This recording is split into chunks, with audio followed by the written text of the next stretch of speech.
కమలాదేవి చట్టోపాధ్యాయ. ఈమె పేరు మన భారతీయుల్లోని చాలా మందికి తెలిసుండకపోవచ్చు.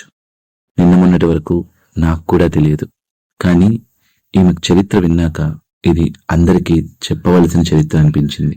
ఈమె ప్రతి ఒక్కరికి తెలియాలి అనిపించింది. అందుకే ఈరోజు ఈ వీడియో చేయడం జరుగుతుంది.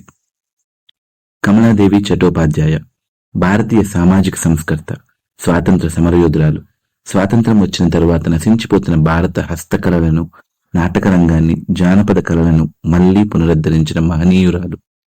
భారత స్వాతంత్ర పోరాటంలోనూ, స్వాతంత్ర అనంతర కాలంలో దేశపు సాంస్కృతిక గుర్తింపును వనచడంలోనూ ఆమె కీలక పాత్ర పోషించారు. అయినా విద్యావర్గాల వెలుపల ఆమె పేరే చాలా మందికి తెలియదు. మంగళూరు ప్రాంతంలో సాంప్రదాయబద్ధమైన సరస్వత బ్రాహ్మణ కుటుంబంలో జన్మించిన కమలాదేవి 16 ఏళ్లకే విధవరాలయ్యారు. కానీ అప్పటి సమాజం ఆశించినట్లుగా ఒంటరిగా, మోగ బతుకుగా మిగలకుండా తన ఇష్ట ప్రకారం తిరిగి వివాహం చేసుకున్నారు. ఆ కాలంలో ఇది సమాజానికి పెద్ద సంచలనం. అనంతరం లండన్లోని బెడ్ఫోర్డ్ కాలేజీలో సోషియాలజీ విభాగంలో పట్టా పొందారు. ఆమె భారత స్వాతంత్ర ఉద్యమంలో చేరి గాంధీ గారు, నెహ్రూ గారితో కలిసి పనిచేశారు. 1936లో భారతదేశంలో శాసనసభ ఎన్నికలకు పోటీ చేసిన తొలి మహిళగా నిలిచారు.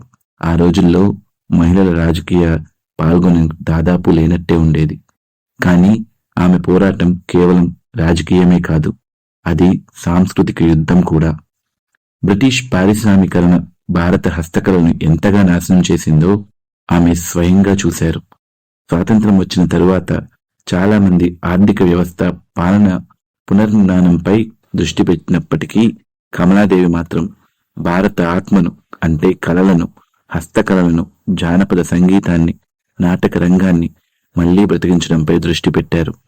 ఆమె national school of drama, Sangeet Natak academy, central cottage industries emporium మరియు క్రాఫ్ట్ కౌన్సిల్ ఆఫ్ ఇండియా స్థాపకురాలు. ఆమె లేకపోతే ఖాదీ ఉద్యమం గ్రామీణ మహిళల వరకు చేరేది కాదు. తన కృషితో లక్షలాది మంది మహిళా కళాకారులను తమ ప్రతిభ ద్వారా ఆదాయం సంపాదించే అవకాశం కల్పించి స్వాభిమానం కలిగించారు.